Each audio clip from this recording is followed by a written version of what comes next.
Voy a presentar a Constanza Simes, que va a ser la moderadora de hoy también. Constanza Simes es doctora en Sociología por la Escuela de Estudios Superiores en Ciencias Sociales de París. Su trabajo de tesis se tituló La edición independiente en un contexto de transición política en Chile, 1990-2010, movilización local de una definición transnacional. Es administradora pública de la Universidad de Chile y magíster en estudios latinoamericanos en la misma casa de estudios, y actualmente se desempeña como académica de la Escuela de Periodismo de la Universidad de Santiago de Chile y del programa de magíster en gestión cultural de la Universidad de Chile. A todas las invitadas, muchas gracias, y a todos los que nos estáis siguiendo, comenzamos el capítulo de hoy. Muchísimas gracias, Paula. Muy buenas tardes a todas, a todos. Estamos muy contentas de dar inicio a este segundo capítulo de Hacedoras del Libro. Como bien decía Paula, vamos a tener 12 capítulos donde vamos a estar abordando distintos territorios, ¿no?, de la edición en femenino, dimensiones como la diversidad cultural, la asociatividad, los clubes de lectura, la mirada de los territorios, de las ilustradoras. Así que vamos a tener muchos intercambios con invitadas muy interesantes. En el capítulo de hoy, el segundo capítulo, que además los invitamos a escuchar el anterior y los que vienen como la figura de Rayuela, ¿no? Vamos a poder ir transcurriendo estas lecturas y pensándolo también como un gran libro. En el capítulo de hoy vamos a abordar a través de los itinerarios biográficos, tanto individuales como colectivos, ¿no?, y de la mirada de estas tres hacedoras del libro que se involucraron en la elaboración de política pública para el sector, de políticas culturales para el libro.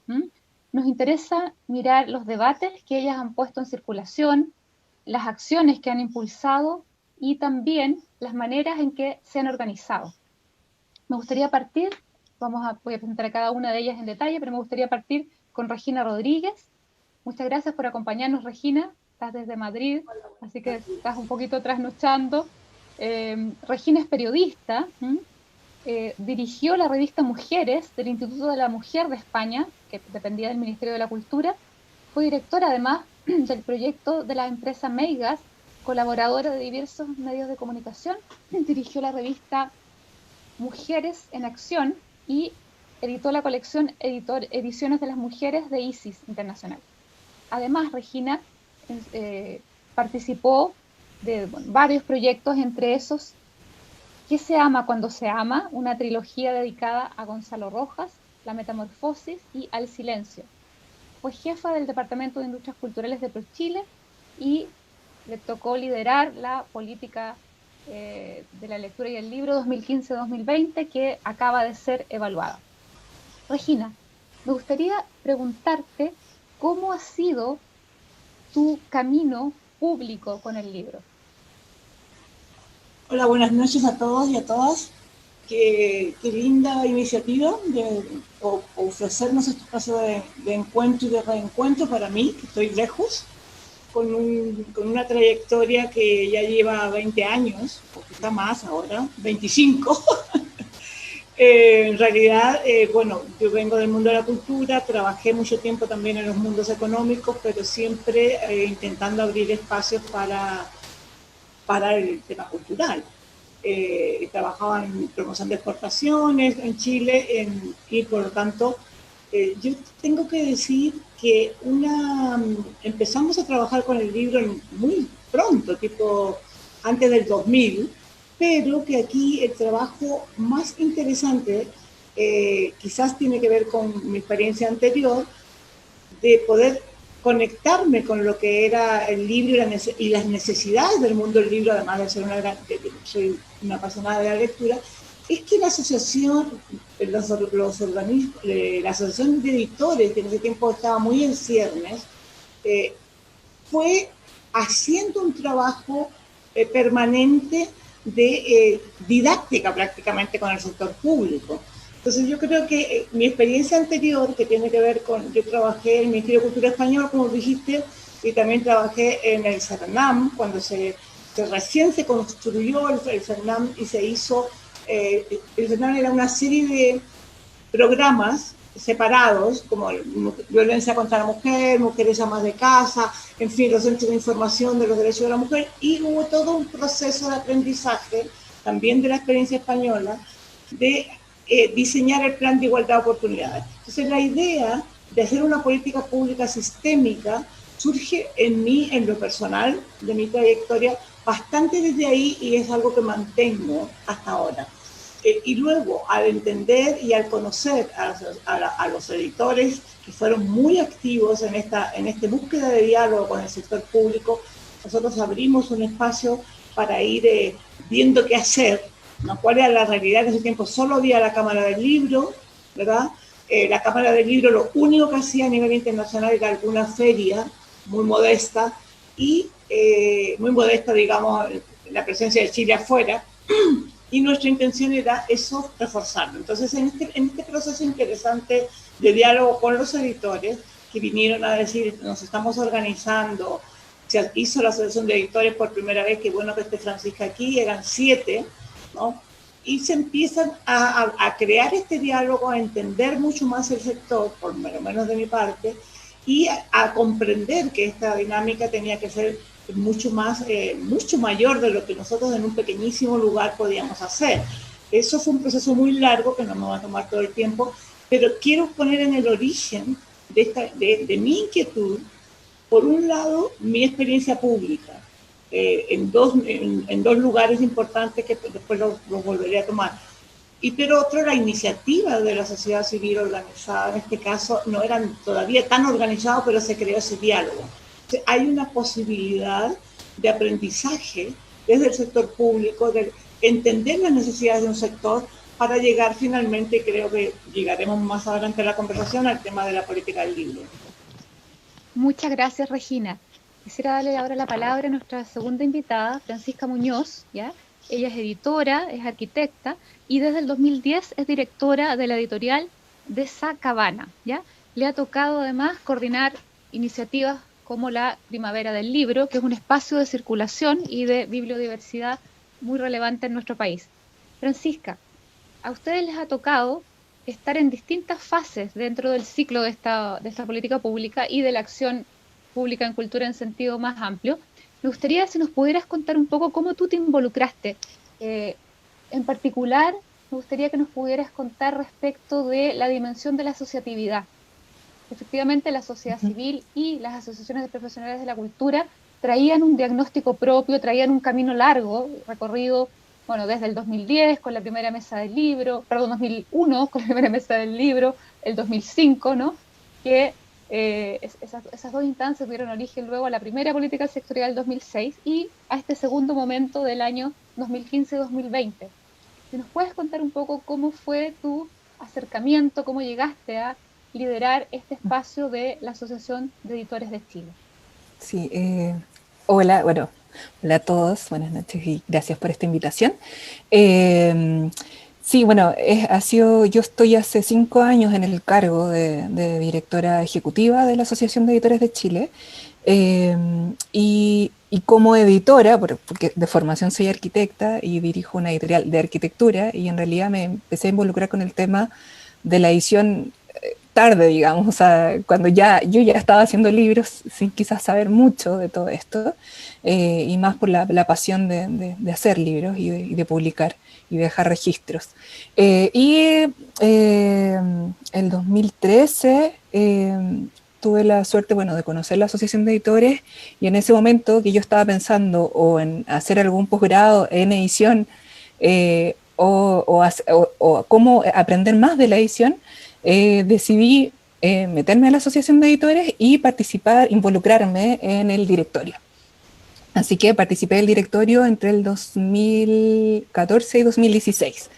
Y ahí empecé a conocer, y claro, me encontré con una asociación de editores de Chile que ya tenía mucho camino recorrido. De hecho, este año se cumplen formalmente los 20 años de la Asociación de Editores en octubre, de la primera escritura y registro formal de la Asociación de Editores, que, como comentaba Regina, fueron 7 editoriales las que comenzaron.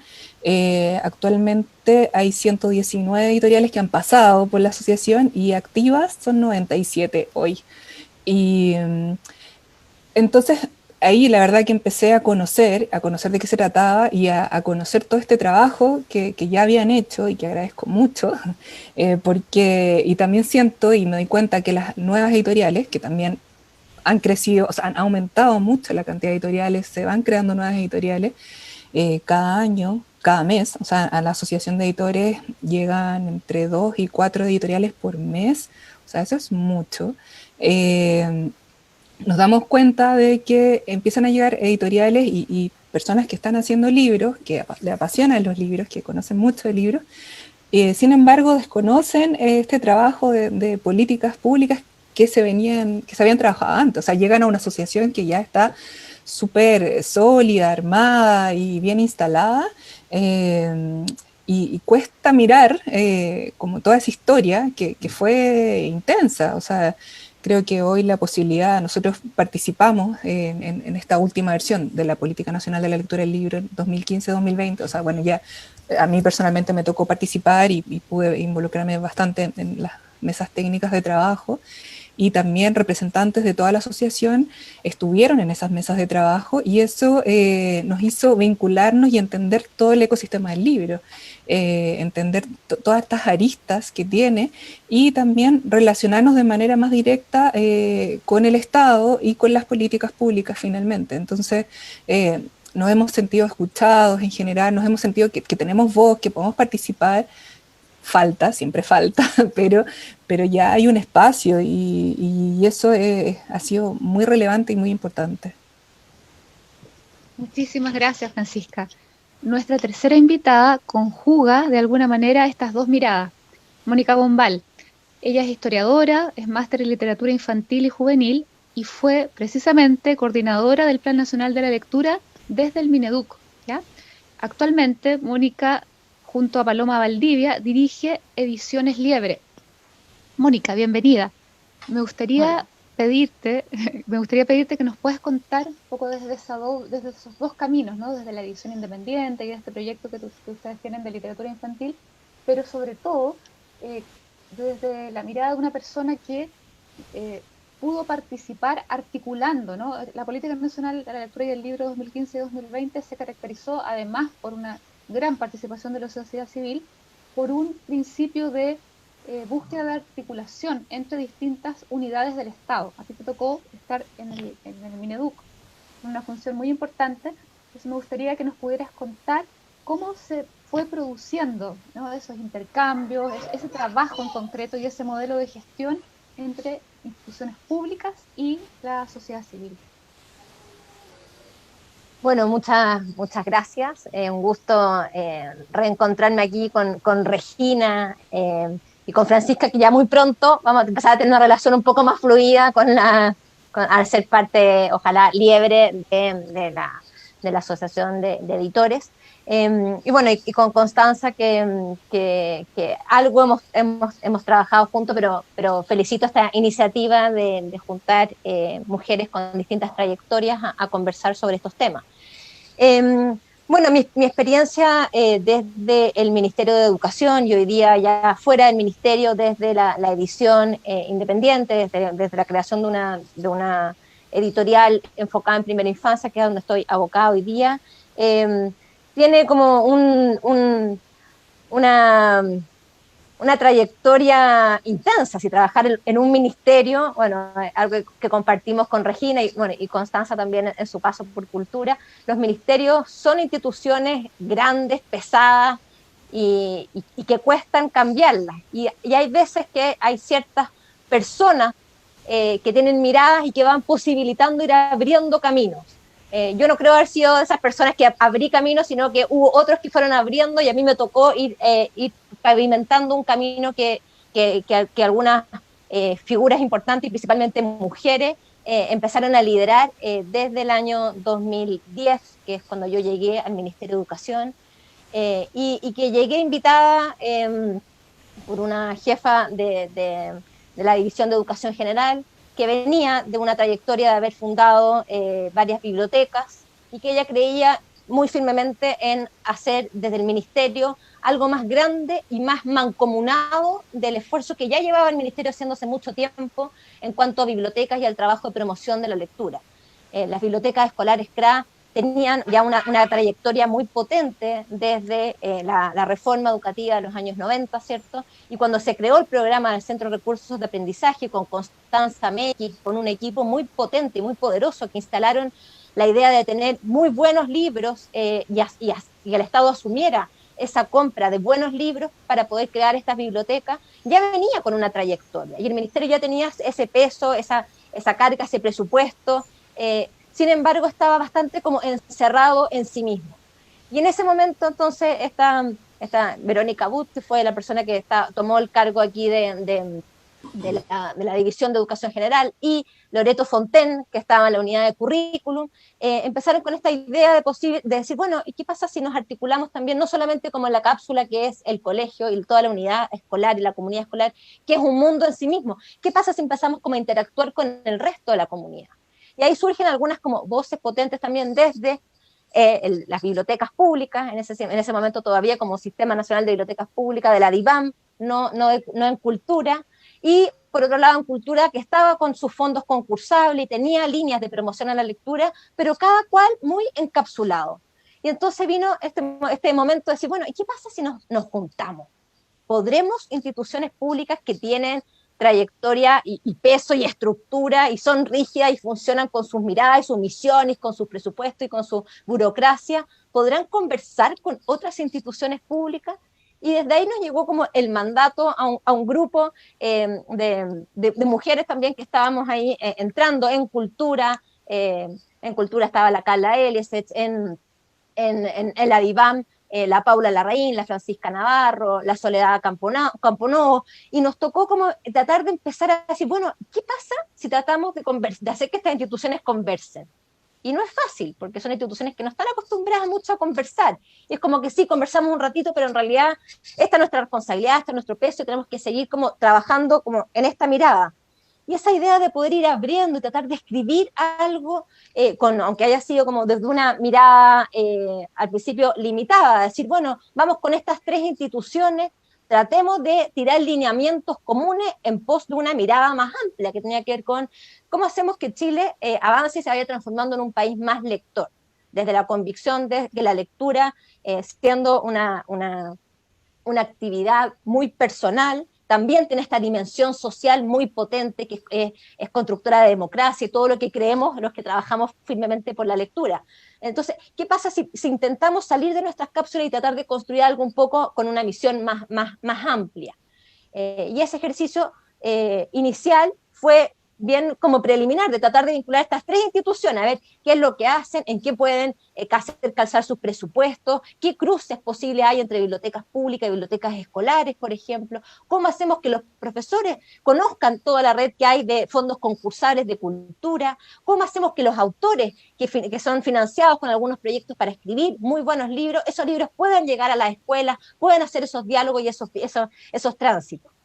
Y desde ahí entonces fue como una primera idea y un primer trabajo que fue arduo, fue pesado, pero que fueron sentando las bases, y ese fue el Lee Chile Lee, que era insuficiente, pero fue un primer ejercicio que era necesario porque las distintas instituciones teníamos diagnósticos de que no conversaban, no habían escritos, habían diagnósticos muy pequeñitos, programas que se habían hecho con el Chile Crece Contigo, pero eran programas como concretos, muy puntuales, pero uno decía, bueno, pero ¿a cuántos jardines llega? ¿Y qué pasa con el resto de los jardines de Inteire, de Junji?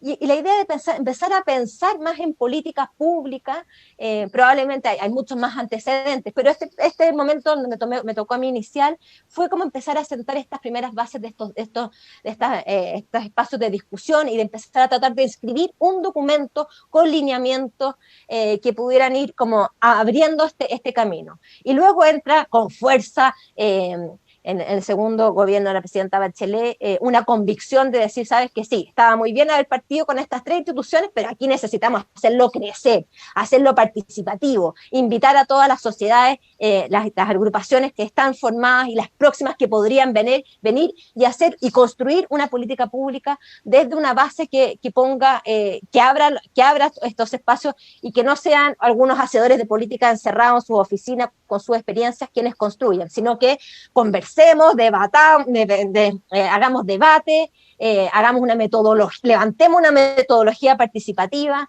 y ahí donde entra Regina con esta visión, y que también calzó con otras visiones que fueron sumándose, y se dio este trabajo bien como mancomunado, en donde hay ciertos hitos que a mí nunca se me van a borrar en mi trayectoria laboral, que fue haber sido, no sé, ese momento de haber citado a un montón de personas a la biblioteca de Santiago y tener un nudo en la guata y decir, ¿irán a llegar? ¿En qué parada van a llegar? ¿Qué les parecerá esta invitación a escribir algo que era bastante inédito? Porque no se habían elaborado hasta el momento políticas culturales tan como abiertas y participativamente, o probablemente sí, a mí no me habían tocado, pero uno lo sentía como un momento bien, bien como épico. Y cuando vemos que la biblioteca se empezó a llenar de gente, y que había entusiasmo, y que había un ánimo de colaborar y decir, sí, ¿sabes qué? Nos gusta esto y queremos. Es que de ahí las cosas empezaron a gatillarse y a agarrar más estructura, y eso fue como el inicio de la política misma. Pero no quiero dejar de decir que las instituciones públicas, salvo cultura, que cultura es como una burbuja bastante distinta, pero son difíciles de trabajar las instituciones públicas. El Ministerio de Educación es una institución que tiene una misión, y que es una tremenda misión, ¿cierto? Que es la educación, entregar educación de calidad, y que entonces el foco de la industria y del libro no es el foco del ministerio, aunque sabe que sus decisiones afectan directamente y movilizan bastante de la industria editorial en nuestro país, pero como que no está esa conciencia, porque la conciencia está más bien puesta en otro lugar, que es cómo hacemos que estos libros lleguen a los estudiantes, qué pasa con el fondo con los profesores. Tienen el foco más bien es el foco desde la mediación. Entonces ahí también hay una tensión de que también es difícil como involucrar a todos como en la misma sintonía, de que en la creación de la política del libro tienen que haber criterios de compras públicas y de movilización de la industria, porque el Ministerio de Educación en este caso está más enfocado en otra línea, que es la línea más bien educativa, de la relación con los profesores, de asegurar aprendizaje y contacto de los estudiantes con los libros, ojalá desde la muy primera infancia. Entonces, fue un trabajo interesante, pero también difícil de convencer de que en realidad es necesaria esta conversación con otros actores, y que podemos elaborar en conjunto algo que supera el rol del ministerio, que es una mirada mucho más amplia de pensar en Chile como un país de lectores y de lectoras. Mónica, muchas gracias. Precisamente esta mirada sistémica, ¿no?, que logró instalar este trabajo de política pública, contó con la participación de muchas mujeres. Yo creo, Mónica evocó varios de estos nombres, ¿no?, y me hace pensar precisamente en una invitada que tendremos en uno de los próximos capítulos, la teórica y filósofa mexicana Raquel Gutiérrez Aguilar, que habla de la política en femenino y que habla de las formas de producción de lo común, ¿ya? Me gustaría invitarlas a pensar en esa clave y volver a Regina. ¿Qué pasa con este grupo de mujeres que se empiezan a encontrar? Porque no es casualidad, mientras hemos estado evaluando este ejercicio, ver que en varias de estas instituciones quienes lideraban o que estaban en distintas funciones con experiencia, algunas tenían 10 años de trabajo ya en las instituciones, otras personas venían llegando de la sociedad civil organizada, como en el caso de Francisca, y otras personas tenían experiencias en otras reparticiones del Estado. ¿Cómo se conjugan estas miradas, esta puesta en común, estos saberes, y decir, vamos a construir de manera más o menos planificada, porque sabemos que en el Estado hay cosas que se van construyendo de manera más establecida, y vamos también inventando formas de construir, ¿no? Regina, me gustaría si nos pudieses contar un poco más respecto de este modelo de gestión, ¿no?, que se da con estas hacedoras de libro, donde fueron operando estas complicidades, estos intereses y estos propósitos institucionales. Mira, me quedo con una idea que lanzó Mónica respecto al tema de la dificultad de hacer inclusiones que son rígidas, ¿no? Y yo creo que más allá incluso antes del tema género, ¿no?, yo pondría a las personas. Es decir, en realidad las instituciones las hacemos las personas. Y muchas veces sucede esto. Si tú puedes tener una política estupenda o puedes tener unos mandatos estupendos de una institución, pero si no tienes las personas convencidas y disponibles para hacer ese diálogo y para hacer esa articulación, es muy probablemente que se quede bastante en el papel, ¿no? O sea, la experiencia anterior, que por lo menos a mí me alimentó enormemente, no solamente, yo mencioné lo del CERNAM, pero también quiero mencionar en cuanto a políticas públicas, anterior a la política del libro y a la experiencia de articulación respecto al libro, estuvo la experiencia de articulación en torno al cine, ¿no? También, porque acuérdense que estamos en una democracia, en una transición que ya sabemos que fue muy sutil, muy somera, muy lenta, las cosas, por supuesto, yo estoy hablando del año 97, que yo entré a trabajar a ProChile, y empezamos a trabajar lentamente con el tema del libro, pero antes inventamos esto de que el cine, que en ese tiempo se hacían realmente muy pocas películas, se hacían 3 películas al año, ahora se hacen como 20 o 40, ¿no?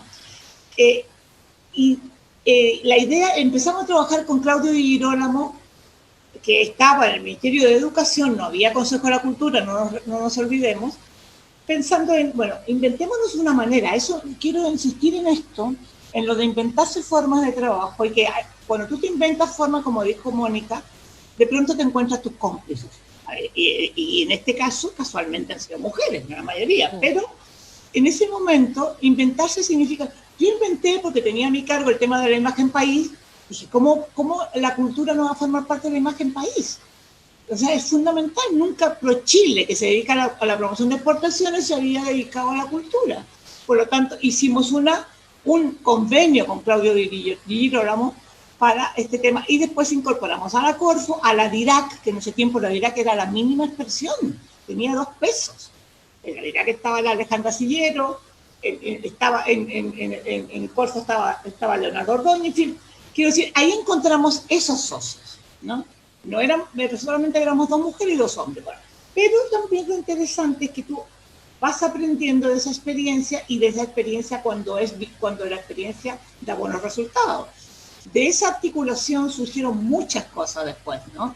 Los instrumentos especiales para el cine en la Corfo, todo eso me recuerdo ya haber discutido inmediatamente con la Corfo diciéndole, hay que crear un instrumento especial para el libro, no están las condiciones, eso estoy hablando 15 años antes de la política del libro.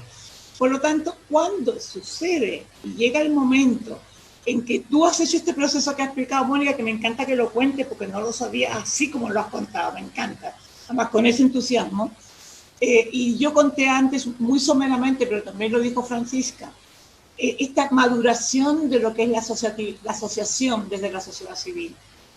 ¿Qué sucede? Cuando yo llego tengo la responsabilidad del tema de la política del libro, hay un mandato, que también eso es muy importante, y lo digo sobre todo porque la segunda parte, me imagino, de esta conversación nos va a traer al presente, a este Chile actual, a sus necesidades, a sus demandas, y cuántos de esos aprendizajes que tenemos hechos van a ser posibles de rescatar, ¿verdad? Pero también enriquecer y hacerlos aún mayores en este nuevo contexto. Entonces, al haber hecho todo ese proceso, la Asociación de Editores haber hecho el suyo, yo y nosotros con mi equipo, con mi proceso de aprendizaje, anteriormente con la experiencia del cine, anteriormente con la experiencia de la política pública del CERNAM, del Plan de Igualdad, esto empieza a cuajar, porque hay muchos talentos. O sea, una de las cosas, yo incluso creo que me voy a repetir varias veces durante esta conversación, yo creo que uno de los grandes errores del proceso democrático chileno, pero profundo, ha sido justamente no confiar en la gente, no confiar en que hay millones de talentos, potenciales, criterios, capacidades, conocimientos adquiridos, saberes, y que en la medida en que tú abres los espacios, esos saberes y esas experiencias construyen, y no al revés. Y pienso que esa experiencia nuestra que hemos compartido, felizmente estoy feliz de volver a se demostró que esos saberes sumados, unidos a esta complicidad, porque bueno, somos mayoría mujeres, eso está en determinados cargos, normalmente los que hacemos somos mujeres, los que mandan y firman suelen ser hombres, pero esto va cambiando también va cambiando. A mí me tocó la política del libro y bueno, tuve bastante espacio y nuestras jefaturas eran mujeres, la ministra era mujer, la subsecretaria era mujer, la Lilia, que fue fundamental, ¿verdad? en esto éramos todas mujeres, y además, pero también mujeres con saberes, con talentos, con una trayectoria que fue sumando. Entonces, eso es lo que yo quisiera rescatar, por un lado, desde el punto de vista de las instituciones, que las instituciones en sí no son nada, sino son las personas. Y entonces tienes que encontrar y puedes encontrar. Y bueno, en la medida en que estas visiones sean más sistémicas, yo creo que esta experiencia también de la política del libro que estamos analizando ha dado muchas lecciones. Me imagino que la evaluación va a dar resultados que permitan construir la siguiente política sobre la base de lo aprendido, ¿no? Entonces, creo que ahí va a haber un proceso muy, muy interesante. Hasta ahí creo que contesto en parte tu pregunta. Gracias, Regina. Francisca, precisamente, bueno, una de las dimensiones más vitales que tuvo esta política fue su dimensión participativa, ¿no? Y el lugar que tuvieron las y los editores, ¿no? Dentro de otros actores de la sociedad civil organizada, mediadores, bibliotecarios, organizaciones comunitarias, ¿no? Fue fundamental en pasar de un diagnóstico, ¿no? La producción de un acuerdo y de propuestas muy, muy, muy concretas para avanzar, para ir corriendo el cerco, ¿no?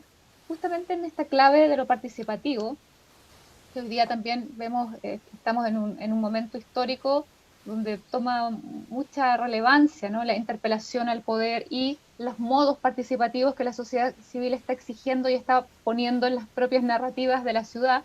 Me gustaría que nos pudieses compartir cómo ustedes vivieron esa participación.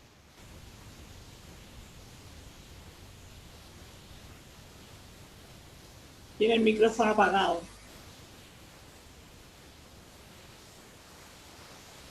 ¿Francisca? Sí. Sí, perdón, justo ahí.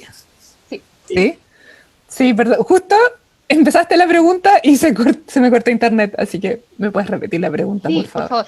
Te preguntaba cómo en clave de la participación, ¿no? Que fue tan relevante la participación de la sociedad civil organizada y fundamentalmente de las y los editores, entre otros actores como los mediadores, los bibliotecarios, otras organizaciones comunitarias, que fueron empujando y fueron construyendo una manera de hacerse presente, ¿no?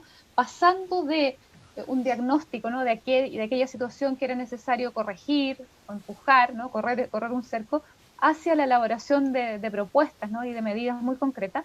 Y lo mencionaba también a propósito de el momento histórico actual, ¿no? donde, decía, la ciudad está plagada de narrativa, interpelando la manera de hacer las cosas, ¿no? La manera de hacer las cosas, la manera de construir espacio público. Entonces, te quería pedir si nos pudieses contar un poco cómo ustedes vivieron esa participación. Uh-huh. Sí, bueno, ahí también quiero complementar algo importante de nuestra asociación. Actualmente, bueno, el directorio está conformado por 5 personas, 4 son mujeres. Tenemos una presidenta, bueno, es la segunda presidenta mujer, que es Francisca Jiménez, y también está Gabriela Prej como parte del directorio, está Marisol Vera como parte del directorio, y está Mónica Tejos también es parte del directorio. Y bueno, el otro día por algún proyecto estaba viendo porque cuántas editoriales eran lideradas por mujer, y bueno, la mayoría, más de la mitad de las editoriales son lideradas por mujeres actualmente.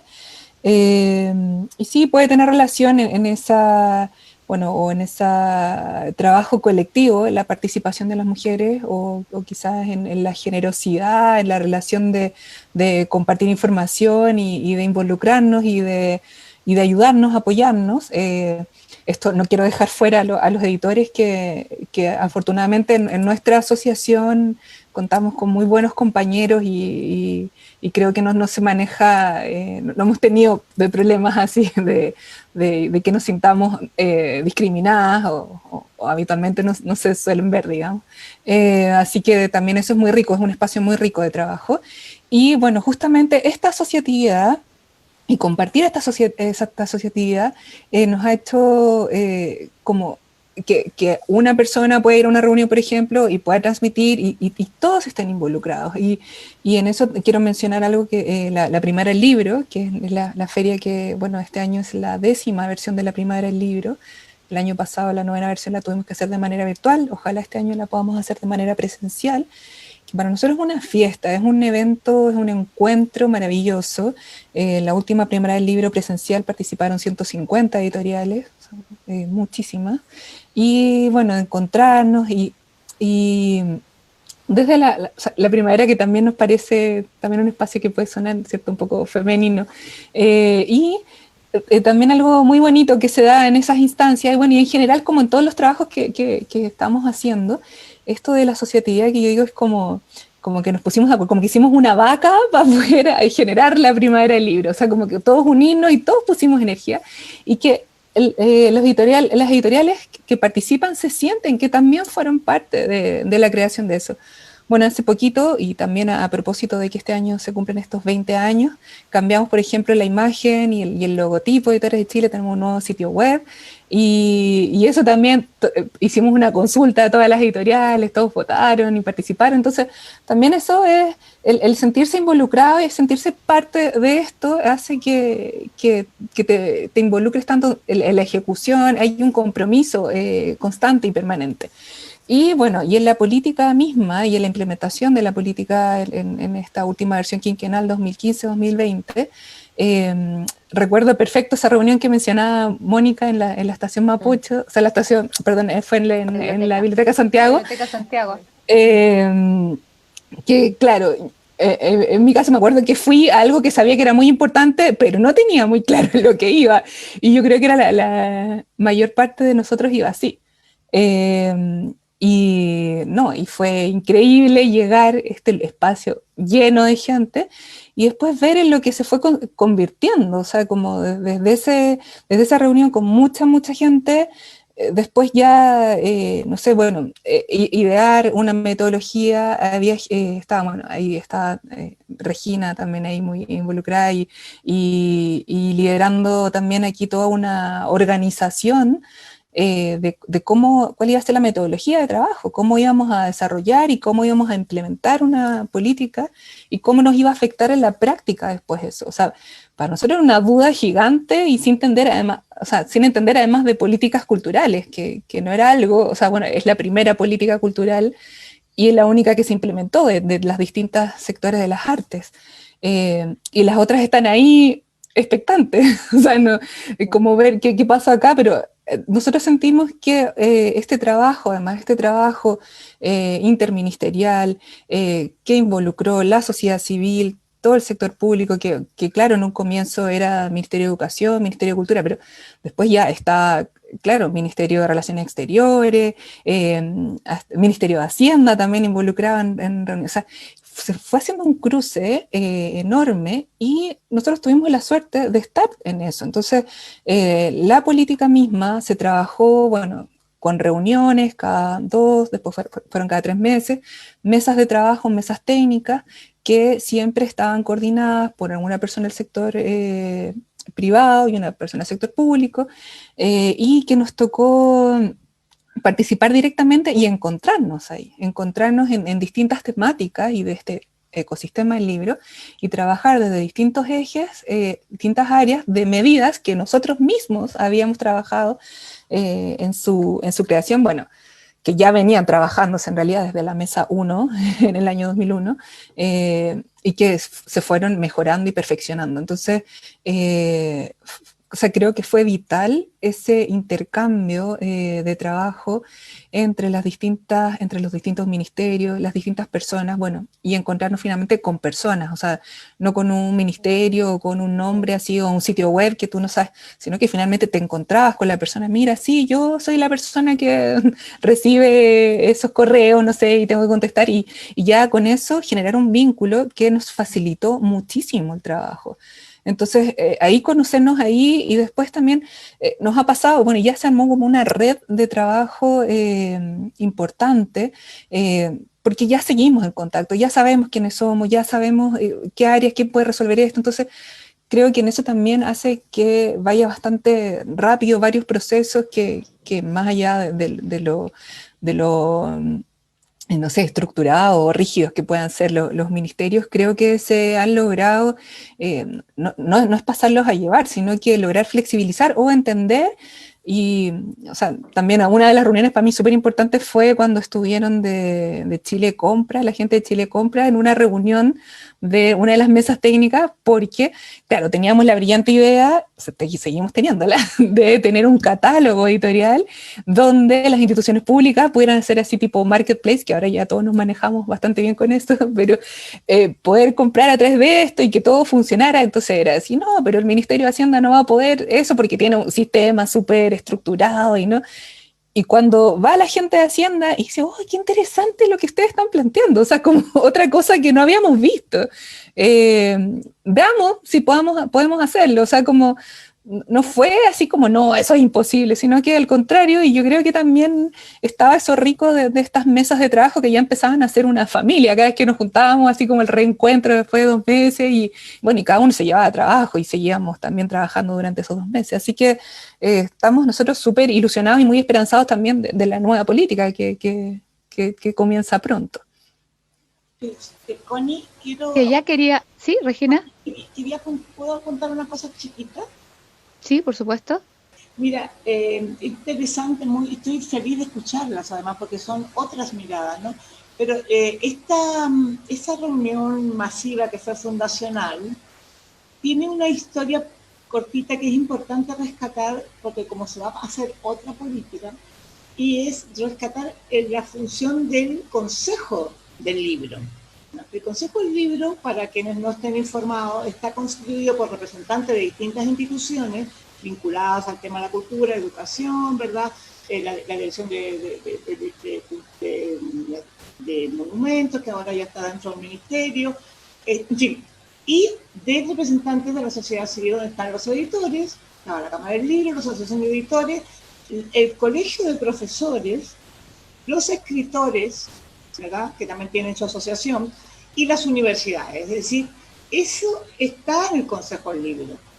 Esa característica de este ministerio, que entiendo que se mantiene, es interesante porque hay una primera instancia. Yo reconozco, y tengo que confesar que también estaba muerta de susto, tenía una convicción de que esto había que hacerlo así, e hice una propuesta al Consejo del Libro. Y el Consejo del Libro discutió, o sea, ¿qué les parece que hagamos una convocatoria masiva? ¿Qué les parece que les propongamos trabajar? Ya habíamos hecho un trabajo técnico con el equipo de trabajo, que eso también es importante mencionar. El equipo de trabajo de la Secretaría Ejecutiva, que son como 20 personas, con trayectorias como las de Mónica, como la Carla Eliezer, como la gente que lleva los concursos, como la gente que lleva los premios, son gente que no son funcionarios que corchetean documentos, llevan años trabajando en el tema del libro. Ese equipo de gente fue muy importante. Primero se trabajó con ellos esta idea, luego se llevó al Consejo una propuesta, ¿verdad? Porque había que mirar si había alguna evaluación de la política anterior, que no la había, y la estructura de la política anterior se mantenía y se agregaba el libro digital como una realidad que no había sido incorporada. Esa propuesta se llevó al Consejo. Y una vez que el Consejo dijo, nos parece muy bien, estamos de acuerdo, dijimos ya, pero aquí el compromiso de todos los consejeros es que tienen que estar presentes cuando hagamos esta convocatoria. Y en la mesa con nosotras, o sea, conmigo y con la subsecretaria, los representantes de la sociedad civil. Y luego todos los miembros del Consejo, que son las otras instituciones. Parecen tonterías, pero no son tonterías, porque esa convocatoria, que luego cuando empezamos a hacer la lista de la amplitud máxima, que también ese es un trabajo del equipo de trabajo, de la Secretaría, para invitar a lo más ampliamente posible. Y aquí es donde quiero rescatar una vez más la idea de que no hubo restricciones, ni miedos, ni temores, aunque tuviéramos temores personales, ¿no? De que si resultaba, si no resultaba, si surgía algún texto. Pero en la intención fue la más amplia convocatoria y en eso se involucró el equipo de trabajo, funcionarios, que significa que tienen que hacer la pega, y el Consejo del Libro, que son los representantes, y eso es importante de considerar cuando se plantea una nueva política. Quería rescatar ese tema. Muchas gracias, Regina. aprovecho de recordarles a las personas que nos están escuchando y que nos están siguiendo por distintos canales que empiecen a enviarnos sus preguntas a nuestras 3 panelistas. Ya las vamos a estar recogiendo a través de Ana y en un momentito más, en unos 15 minutos, vamos a abrir esa ronda para alimentar también esos intercambios. Aprendizajes, sueños, perspectivas que se abren. La instalación del libro como problema público recorrió un camino extenso, ¿no? Desde la vuelta a la democracia, la creación del Consejo Nacional del Libro y la Lectura, todos estos grandes hitos que ustedes han ido recordando también, ¿no? La política del libro coincide, Mónica, con una reforma que ha sido importantísima, ¿no? Que fue la reforma educacional. Aquí te tocó estar desde el Mineduc, ¿no? Y hoy día, bueno, en esta doble militancia, ¿no? También como editora. ¿Cuáles crees tú que son los principales, o cómo tú sueñas, ¿no? Estos próximos cercos a correr o estas próximas líneas de trabajo a fortalecer en la perspectiva de la democratización del libro? Una pregunta bonita y desafiante.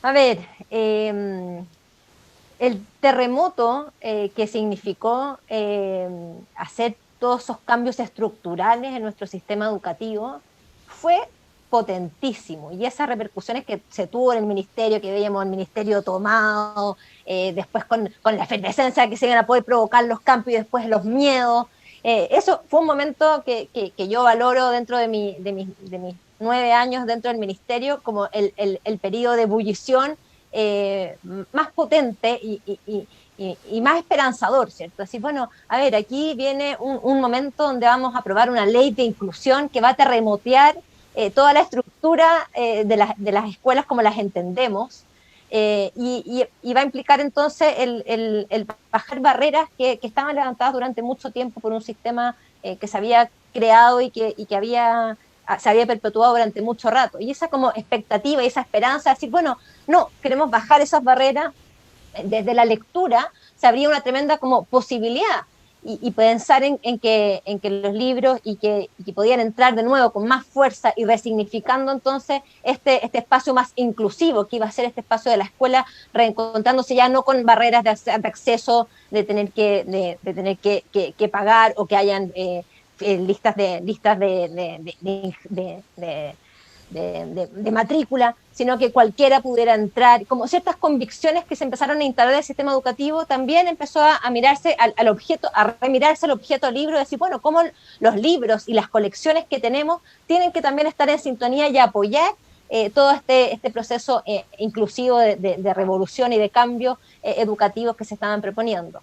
Y eso obligó a mirar las colecciones, a levantar programas, a hacer trabajo más focalizado, y también con el sacrificio de que decir, bueno, estos programas que antes llegaban a todas las escuelas, ahora queremos fortalecer las escuelas públicas, y eso va a significar que entonces no vamos a entregar algunos recursos a escuelas particulares subvencionadas porque queremos fortalecer.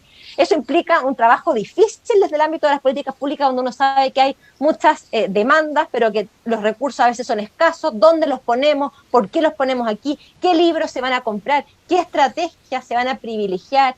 ¿Cómo hacemos que si las escuelas también están recibiendo tantos alumnos extranjeros, cómo colaboramos desde la entrega del libro con crear estos nuevos espacios comunitarios? Y viene esta valoración del libro, o esta idea de creer que los libros pueden gatillar conversaciones interesantes dentro de la escuela. Ya no es solamente el libro para una prueba o para dar un CIMSE, y que la escuela le vaya bien y que pueda aparecer con esos resultados estandarizados, sino que como el libro es un elemento que colabora y que es un agente de cambio importante en la medida de que haya una comunidad que esté también dispuesta a hacer cosas con esos libros. Entonces esa sensibilización, este involucramiento de decir, bueno, el libro tiene un poder de poder transformar algunas prácticas, implica esa sensibilización con los profesores, con los mediadores, que es muy desafiante, porque no todos los profesores ni los adultos que están en las escuelas tienen una buena trayectoria con los libros. o no han tenido experiencias de lectura, entonces el poder decirle, oye, aquí vamos a poner esta colección para que gatille conversaciones, para que sea el centro del quehacer, cuando no han tenido buenas trayectorias, es difícil, y es difícil desde el Ministerio pensar en capacitaciones, pensar en sensibilización, en campaña, y el diseñar todo un aparataje que vaya acompañado como de esta idea, que es una idea también bien elitista, el creer que el libro va a provocar cambios, una idea que todavía está instalada como que el libro es un objeto de élite, es un objeto cultural que no todo el mundo tiene acceso, que aunque el ministerio o los ministerios o el Estado invierta y compre a través de las bibliotecas públicas, no porque tengamos libros, eso va a asegurar de que la gente tenga alguna experiencia con lectura, una experiencia que le haga sentido, que pueda construir algo que le diga algo a su vida, de algún modo. Ese trabajo de ir pavimentando esos caminos es un trabajo lento, es un trabajo difícil, un trabajo que quienes trabajamos por el libro le tenemos expectativa, le tenemos esperanza, pero implica también que el otro quiera encontrarse con ese libro. Y ese trabajo es difícil cuando no has tenido una trayectoria de contacto del libro, que el objeto del libro te haga sentido. Entonces, el resignificar el libro, el tratar de despertar esa posibilidad de ese encuentro y buscar tragar bibliodiversidad, decir, bueno, ¿con qué libros puede ser que estos niños o estos profesores puedan encontrarle algún sentido? No es fácil, y ahí viene algo que a mí nunca se me va a olvidar. Exacto. Como un concepto que desde los editores lo han posesionado con mucha fuerza, que es la bibliodiversidad. Es decir, bueno, tenemos que abrir la cabeza, abrir perspectiva, ofrecer distintas posibilidades, no solamente distintas editoriales, autores mujeres, distintas nacionalidades, sino que también promover que haya circulación de otras perspectivas, de editoriales chicas que no habían llegado, y eso implica entonces un trabajo muy desafiante de cómo hacemos real esta bibliodiversidad, porque no sabemos con qué libro cada lector le va a hacer algún sentido. Y el poder ofrecer ese abanico grande es un tremendo desafío que hoy día tiene el ministerio, tienen las escuelas, tienen las bibliotecas públicas, y ojalá que se instale, que esa idea fuerte de la bibliodiversidad esté y no tiene estas tensiones que a veces están, de que en realidad se siguen comprando los mismos libros, las mismas editoriales, y que no posibilitan que entren estas ideas. Eso fue algo que nosotros desde el Ministerio intentamos hacer, pero es difícil.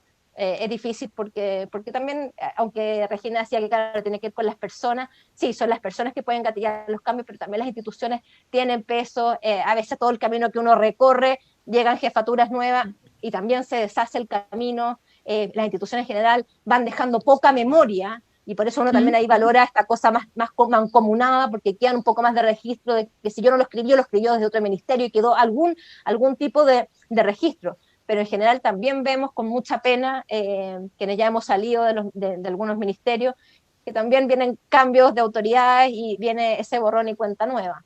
Y eso es algo que duele. Pero muchas gracias, Mónica, muy interesante esto que nos comparte.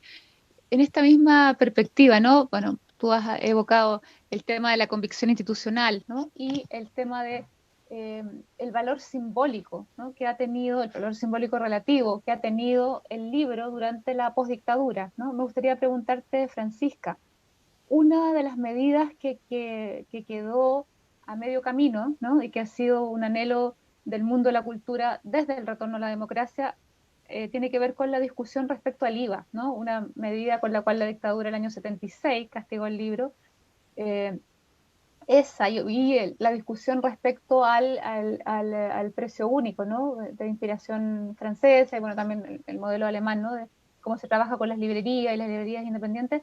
Me gustaría si nos cuentas cuáles serían, en esta misma pregunta que le hice a Mónica, el camino por andar y los sueños que ustedes desde la Asociación de Editores quieren empujar en este momento de construcción de la próxima política.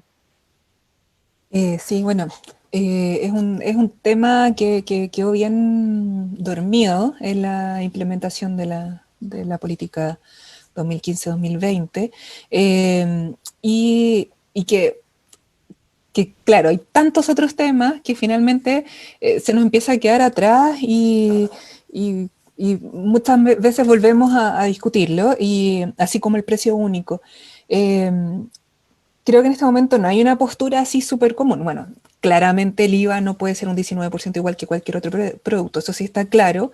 Y siempre entramos ahí, claro, nos gustaría que no hubiese IVA, que fuera cero, que no tuviera impuesto, pero por otro lado también hay todo un tema de todas las otras empresas que participan de esta cadena de producción, imprentas, papel, no sé. Entonces, ¿cómo entender todo eso? ¿Cómo entender la librería, etcétera?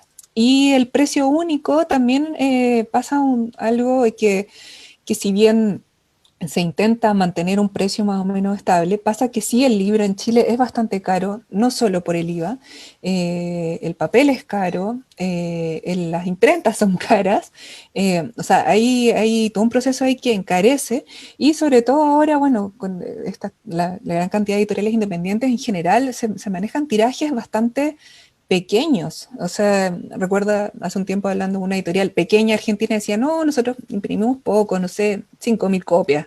Para nosotros 5.000 copias es enorme, a no ser que hagas una venta enorme, probablemente al Estado que te va a comprar para las bibliotecas y eso, pero si vas a estar vendiendo en librerías, eso no existe en Chile para una editorial chiquitita, que desconocida además, que en una librería quizás más visitada, en un mall, lo más probable es que no esté en la vitrina y esté el libro guardado por ahí, y al final del mes te digan, no se vendió ninguno, como si tuviera, porque claro, nadie lo ofreció, nadie supo que existía. Entonces, esa visibilización o visibilidad de esos libros no existe, ni en la prensa tampoco, o sea, en los diarios y qué sé yo. El espacio para los libros generalmente son espacios para libros de editoriales transnacionales y que efectivamente tienen unos tirajes grandes de impresión. Entonces, con esto el tiraje a lo que voy, que claro, es mucho más caro imprimir, no sé, 300 copias, el valor unitario, que si yo imprimo 5.000 copias, voy a llegar a un valor unitario más bajo. Pero claro, en la mayoría de las editoriales pequeñas tenemos los libros guardados en nuestras casas, entonces ya es distinto guardar, qué sé yo, 300 copias, 200 copias dentro de la casa, que empezar a guardar tantas copias y que se vayan vendiendo en el tiempo y en muchísimo tiempo. Entonces, hay un tema con el precio unitario, o sea, el precio fijo, perdón, que se empieza a ser un poco relativo. Entonces, también es algo que volvemos a preguntarnos siempre. O sea, claro, hay un precio que se lo puedo poner porque la primera vez imprimí, no sé, 1.000 porque me gané un fondo, qué sé yo, pero después ya tengo que hacer una reimpresión, pero no quiero imprimir 1.000 más, entonces voy a imprimir 500 y claro, va a subir el valor, entonces, pero yo ya le tenía un precio y ahí empieza, entonces, ¿qué hago? Entonces lo pongo más caro en el precio original, y si está el libro más caro, va a ser súper caro y no voy a entrar jamás a una competencia de cuando estás ofreciendo libros a una compra pública, con editoriales grandes que hicieron una impresión de, no sé, 10.000 copias y que, claro, te sacan finalmente el valor unitario es más bajo. Que la mayoría de ellas, perdona, Francisca, que la mayoría de ellas además no están imprimiendo en Chile. Además, o sea, no están comprando papel en la cadena larga, no están comprando el papel y tampoco están imprimiendo en Chile. Pero te lo preguntaba sobre todo en el sentido simbólico, en el sentido de dar una señal, ¿no? en el espacio público, ¿no? Respecto de la relevancia de este bien que es el libro, ¿no? Al centro del desarrollo. O sea, es una señal. ¿Tú consideras que sigue siendo esperada por el sector? Sí, completamente. O sea, y algo que sí tiene, que puede ser como marquetero, puede sonar esto de, pero sí que el libro tenga un 19% de IVA, le llama la atención al no lector, también le llama la atención, le molesta, le hace ruido. Entonces, creemos que sí, o sea, poner el tema y como un tema relevante, y que siempre igual nosotros lo estamos trayendo ahí a colación, hace una conexión con estos no lectores, porque muchos no lectores dicen, no, yo no leo porque el libro es muy caro y además tiene un impuesto súper elevado. No, probable que no sea eso, pero si ya el libro empieza a ser un tema y empieza a ser un tema que está haciendo en la tele, o que, no sé, se logra bajar el IVA o eliminar el IVA, eso es una noticia enorme como país, y como país obviamente salir al mundo y quizás puede ser una manera también de encantar a esos no lectores, porque efectivamente hay mucha gente que es muy lejana a la lectura y que pone, claro, y hay otras necesidades por sobre la lectura o tener un libro en la casa, entonces desconocen la maravilla que hay dentro de un libro y la riqueza que hay dentro de un libro, que también nos cuesta mucho con instituciones que ven como la parte más económica o la parte de industrias creativas, que a nosotros nos cuesta mucho entender o involucrarnos como una industria tan fuerte, porque finalmente como que el negocio como tal, o como muchas utilidades, está difícil, sobre todo para editoriales tan pequeñas. Entonces, Gracias. pero Gracias, sí es un Francisca. tema importante.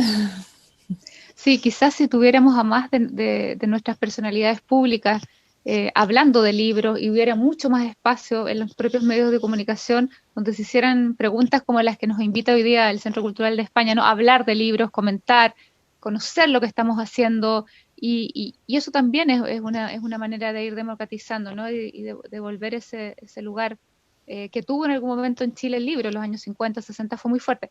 A propósito de eso y colgándome, quiero compartir este libro que acaba de salir, acaba de ser publicado por la editorial LOM, de un colega muy querido, Andrés Fernández, que también fue parte de nuestro equipo de evaluación. Paula, ¿puedo promover un libro? Sí, soy autorista. Bueno, se llama Brechas en el ecosistema del libro, gasto y política pública en Chile, de la colección Cultura y Sociedad de LOM. Acaba de salir, se los recomiendo vivamente, porque además plantea una de las principales aristas de la complejidad que tiene que ver con las compras públicas, así que ahí lo dejamos también. Nos están llegando, para nuestras 3 invitadas hacedoras de libro, algunas preguntas. Voy a plantearlas para que cada una de las 3 las pueda ir contestando y también complementándolas a la luz de lo que nos quieren compartir. ¿Creen que el nuevo escenario político de Chile favorecerá nuevas iniciativas públicas que fomenten el libro? Voy a plantear la segunda al tiro y Regina, te la voy a dirigir a ti. La segunda dice, ¿cuáles creen ustedes que deben ser las políticas de fomento de lectura en los colegios? Porque me pregunto, ¿cómo se engancha un niño a la lectura ahora que están hiper enganchados a Internet, casi desde que empiezan a balbucear o a hablar? Regina. Yo me voy a referir a la primera, le vamos a dejar la segunda a Mónica, que es mucho más experta en lectura, ¿verdad? Lectura infantil, además.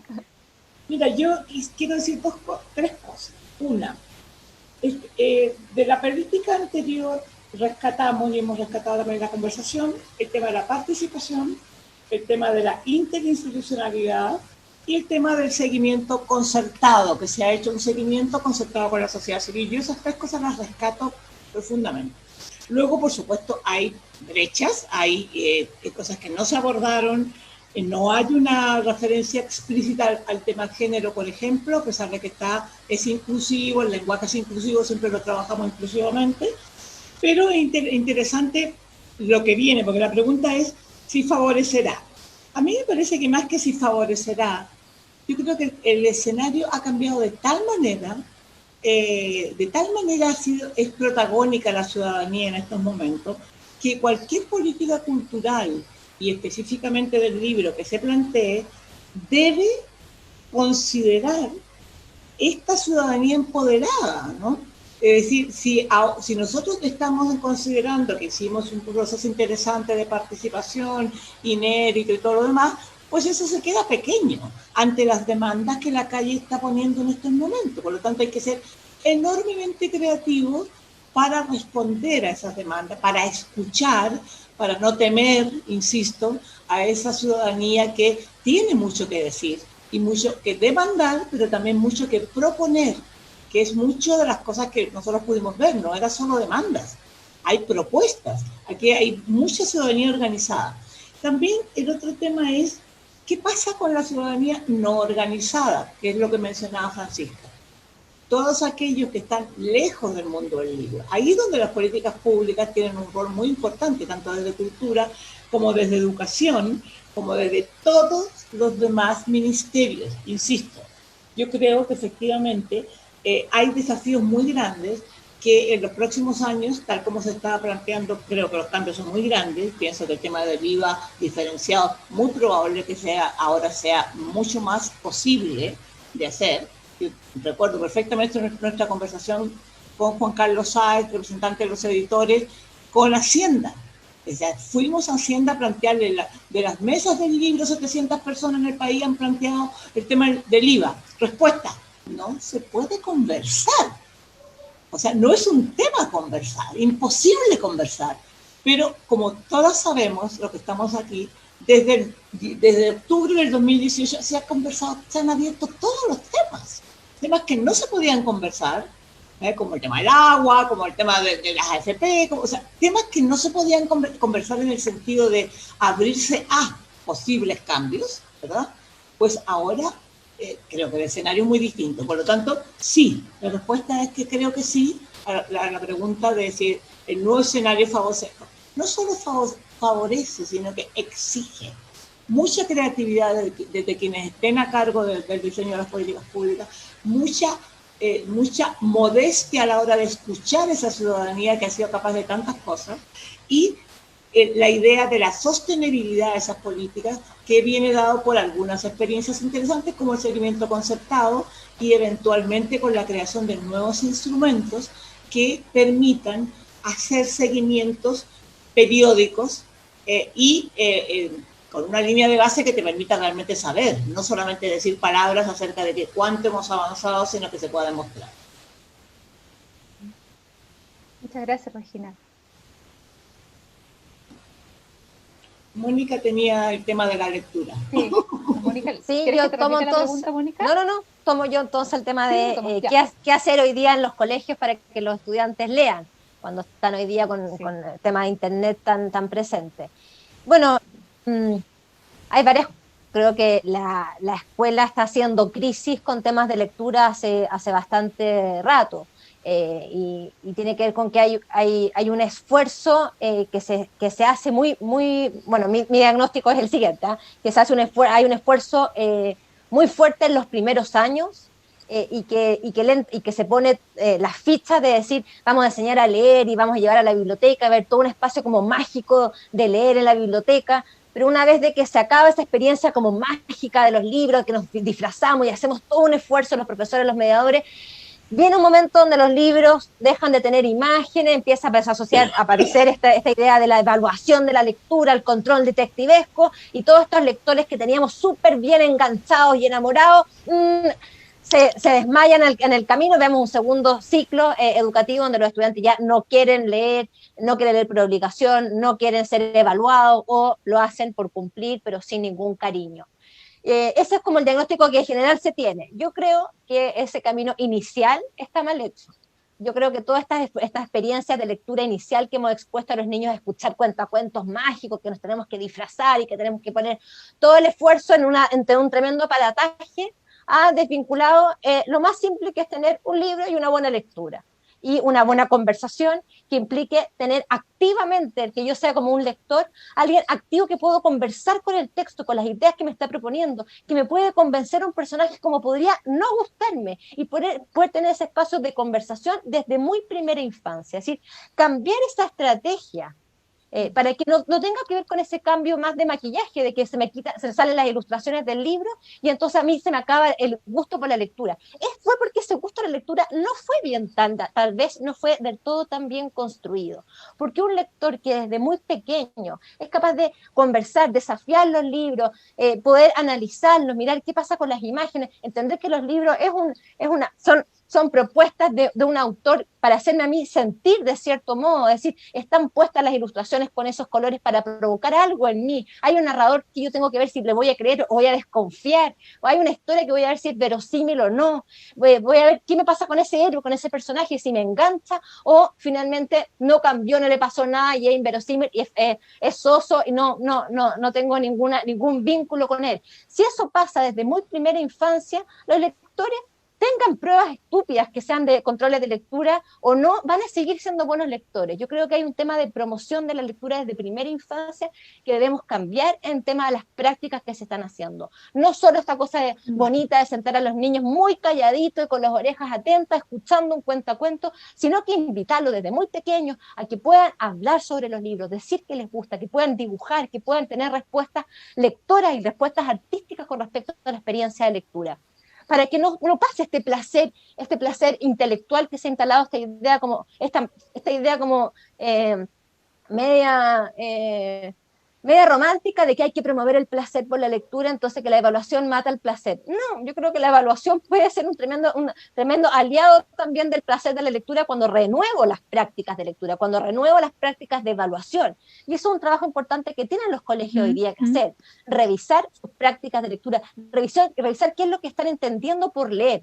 Leer ¿es la decodificación en primero básico, como dice nuestro currículum, o es un proceso donde están involucrados distintos actores, en distintos niveles educativos, donde no termina en primero básico, sino que recién empieza y empezó en pre-kinder, empezó el momento antes de los jardines infantiles y no va a terminar en cuarto medio, y vamos a seguir toda la vida aprendiendo a leer de manera distinta? Entonces, el hacer ese cambio de paradigma, decir que leer es un proceso, sí.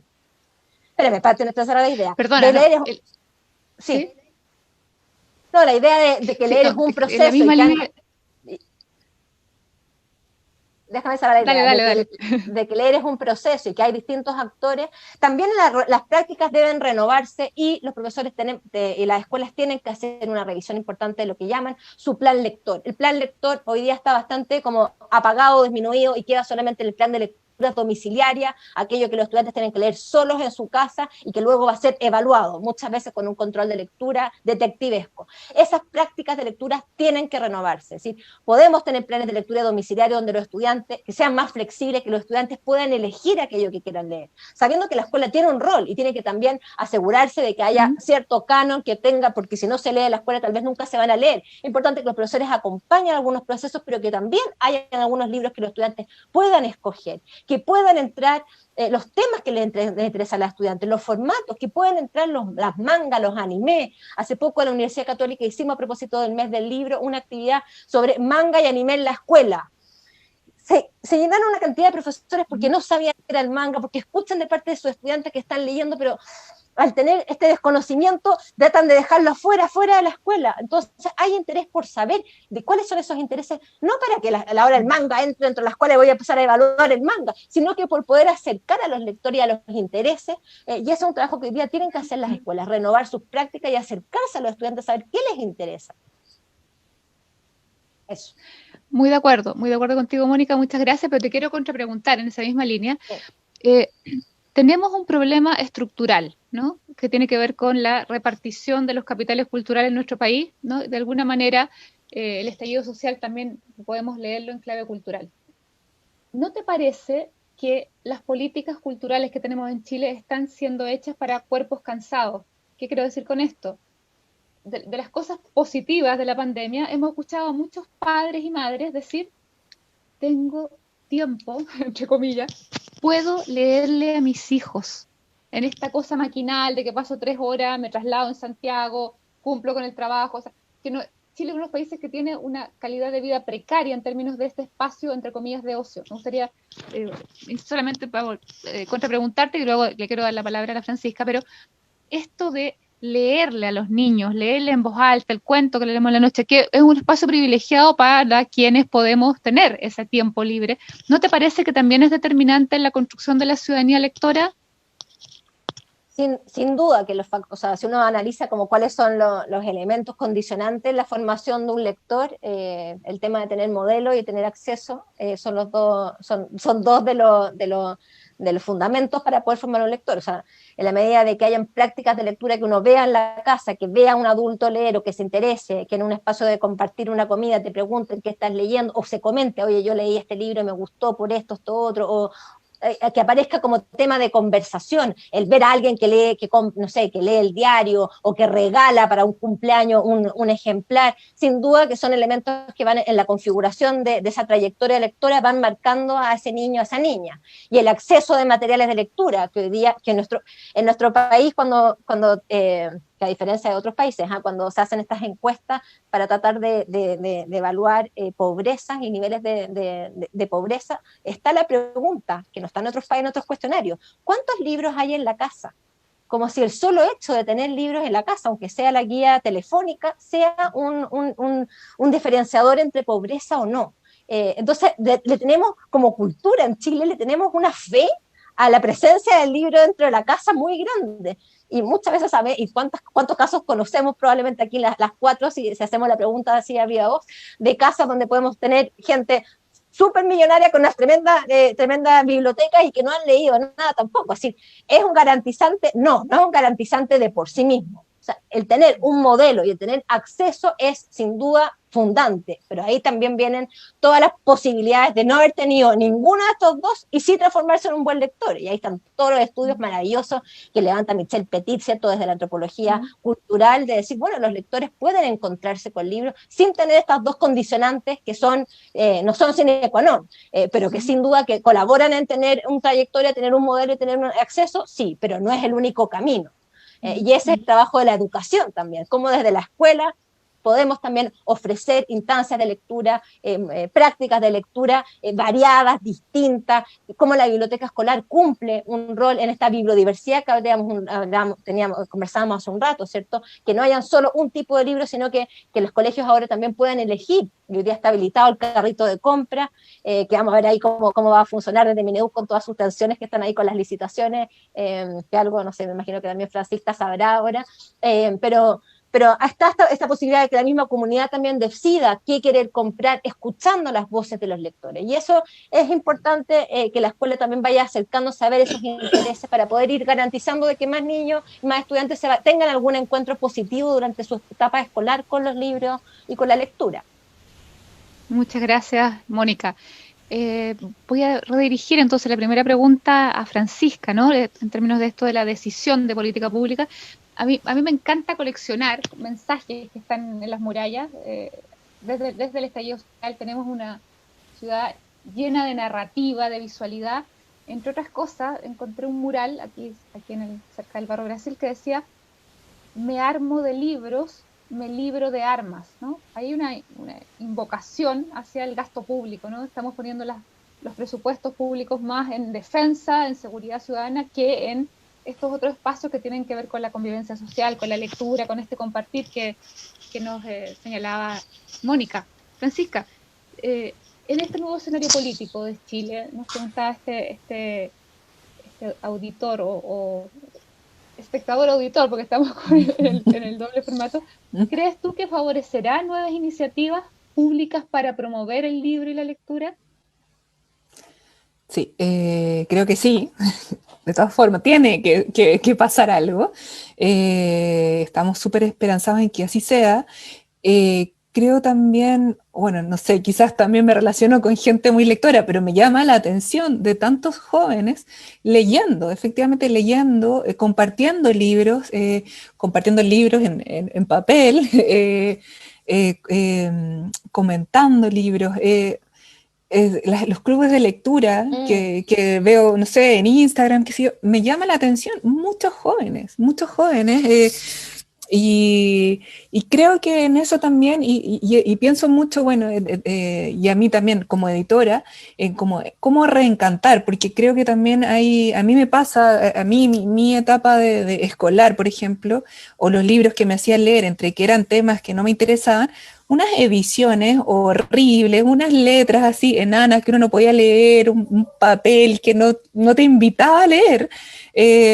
Como la misión también de ahora de una editorial, de reencantar o enamorar a un no lector, o sea, alguien que ya tiene, no sé, 30, 40 años y que odia leer y que de repente diga, ¡oh! No sé, qué lindo el libro, y como que solo porque es lindo y porque tiene una linda tipografía y tiene lindos espacios y te hace atractiva la lectura, finalmente lees sin saber, o sea, ni tener idea de en qué te vas a encontrar, y finalmente te encuentras con todo un mundo dentro. Eso, o sea, es lo que más celebramos, y bueno, y en lo personal, mi editorial, que es de arquitectura, cuando llegan no arquitectos, porque mucha gente dice, no, yo no soy arquitecto, no entiendo de nada. Bueno, justamente la idea nuestra es democratizar conocimiento y hacer divulgación, que es justamente que sean otras personas que no son arquitectos los que lean estos libros. Es maravilloso cuando llegan personas externas o que no tienen nada que ver y celebran el libro, o a veces lo veo, no sé, en las redes sociales, alguien que, no sé, que si yo tenemos un libro que es de la Villa Frey y un vecino de la Villa Frey se leyó el libro y está fascinado porque además aparece la historia de no sé quién, o sea, hay una conexión finalmente con la arquitectura como el habitar, y toma relevancia el libro, o sea, sin entender y sin entender de arquitectura, de repente se da cuenta que sí sabe mucho de arquitectura, que sabe de urbanismo, que sabe de ciudad, y bueno, y sabe de muros que hablan, que es lo que ha pasado ahora. Muy buena ese rayado, madre mía, buenísimo. Este descubrimiento de cambio. Sí, sí, era... invita, ¿no? Invita a esta práctica lectora. Tenemos los últimos minutos por si alguien quiere volver sobre una idea.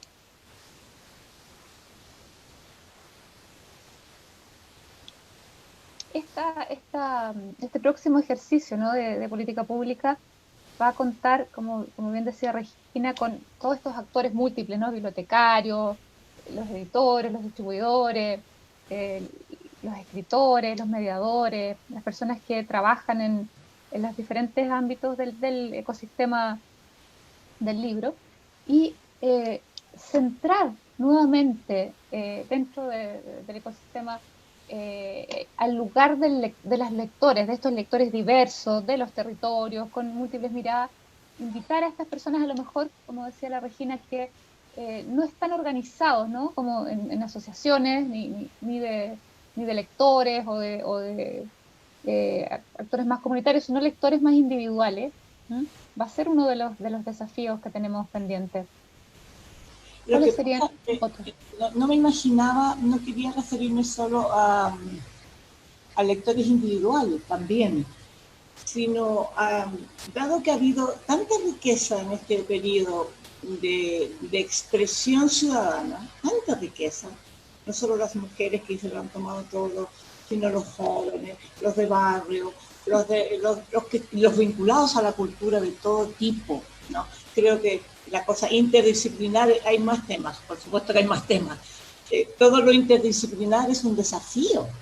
Todo nos debe ser, y quizás justamente en estas maneras creativas de cómo estimular el acercamiento al libro, ¿verdad? Claro, ahora estamos hablando del libro, pero la cultura es una cosa mucho más compleja, dinámica, interrelacionada. Lo interdisciplinario es fundamental. Es decir, a lo mejor tendríamos que hacer un esfuerzo muy grande por hacer esos cruces de manera más creativa, ¿no? O sea, yo apelo mucho al tema de que haya una creatividad muy grande y que justamente estas personas que participaron en todo este proceso, algunos muy jóvenes, que no están pegados por lo visto al celular, ¿verdad? Salieron a la calle, salieron a pintar, salieron a decir sus ideas. Si no tienen una reunión o un espacio escrito, tienen las paredes, ¿no? Eso es construcción y por lo tanto hay que buscar esas fórmulas. Yo insisto en que hay que ser muy creativos en esta nueva etapa, porque está bien lo que hemos aprendido, está bien lo participativo, esto de convocar a todos los que están organizados, pero también, por ejemplo, una de las cosas interesantes fue que participaron en esa primera etapa algunas fundaciones de la pobreza, ¿no? Por ejemplo, estaban en las comisiones, ¿no?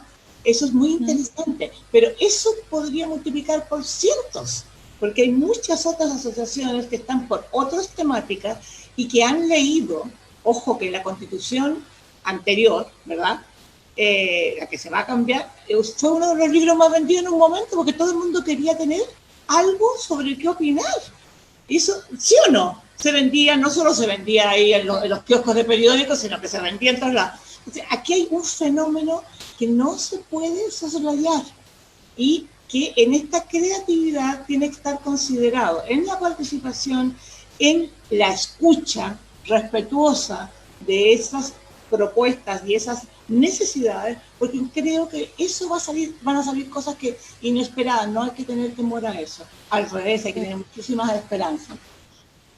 Sí, yo también ahí quería decir y reforzar la idea de Francisca de que yo también veo que los jóvenes están leyendo y están leyendo de unos modos tal vez distintos. Y quería traer una anécdota que a mí me marcó considerablemente, que fue una feria de libros en Guadalajara, en México, en donde el país invitado era Reino Unido. Y había un programazo de editores, autores, ilustradores, que uno no sabía a dónde ir, porque al mismo tiempo uno quería estar repartida como en 3 lugares para estar. Sin embargo, el día donde la feria mira, se llenó de bote a bote y no cabía nadie, era el día donde estaban los booktubers mexicanos. Ese día revolucionó la feria y estaba lleno. Y yo estaba tomándome un café con Roger Chartier y Roger Chartier me decía, no entiendo nada.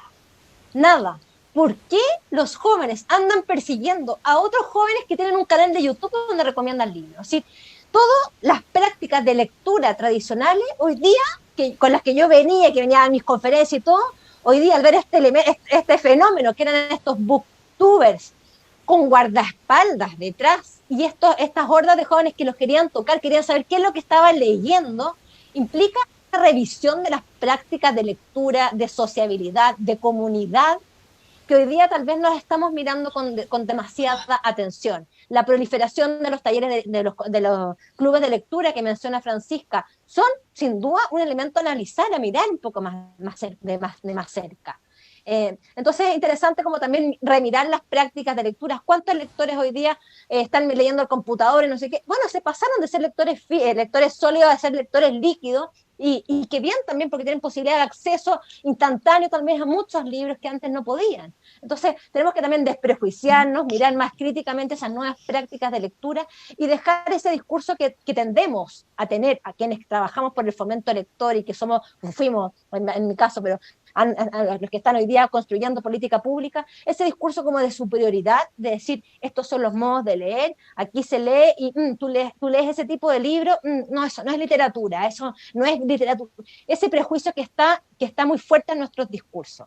Eso creo que es una invitación a remirar las prácticas, los discursos que tenemos con la lectura. Eso a modo de idea, ya estamos aquí en la hora.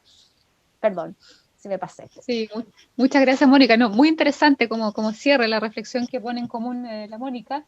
Yo me lo preguntaba también a propósito, por ejemplo, de las performances que han utilizado los movimientos sociales y en particular el movimiento feminista, donde se escriben los cuerpos. Uno es porque se escribe para que otros lean estos cuerpos, ¿no? O sea, el cuerpo como lienzo y este texto, por ejemplo, que vemos en las tesis que se replicó con mujeres de distintas edades, en distintos espacios de la ciudad. Bueno, ¿qué es eso? Sino también maneras de leer, ¿no? Están todos estos formatos, estas maneras y esta manera de poner en circulación también narrativas a ser leídas, a ser descifradas, a ser resignificadas. Queremos agradecer, junto con todo el equipo que está detrás, bueno, en primer lugar quisiera agradecer a ellos, a todo el equipo que está detrás y que hace posible que esta emisión llegue a todos y todos nosotros, ¿no? Muchísimas gracias a todo el equipo del Centro Cultural de España, a nuestras invitadas, a Regina, a Francisca, a Mónica, ¿no? En nombre de todo el equipo organizador, bueno, Paula Palicio, de Ana Escaris y de todos los colegas que han puesto su energía y sus ideas para que esto pueda hoy día concretarse. Estamos muy contentas y los invitamos a seguir escuchando y participando y enviando preguntas en los capítulos venideros. Y bueno, un abrazo fraterno para nuestras hacedoras de libros que hoy día han venido a compartir con nosotros.